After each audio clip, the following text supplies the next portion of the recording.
అందరికీ నమస్కారం. విద్యానామ నరస్య రూపమధికం ప్రచ్ఛన్న గుప్తం ధనం.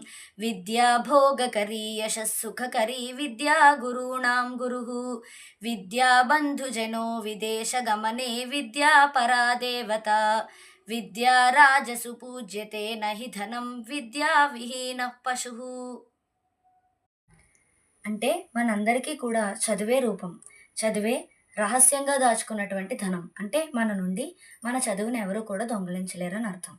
అలాగే మనకి సుఖాన్ని, కీర్తిని, భోగాన్ని వీటన్నిటిని కలిగించేది కూడా ఒక్క చదువు మాత్రమే. అదేవిధంగా మన గురువులకు జ్ఞానబోధ చేసేది కూడా చదువే. అంటే మన గురువులు అంత జ్ఞానవంతులు ఎలా అయ్యారు అంటే వారికున్న చదువు వల్ల.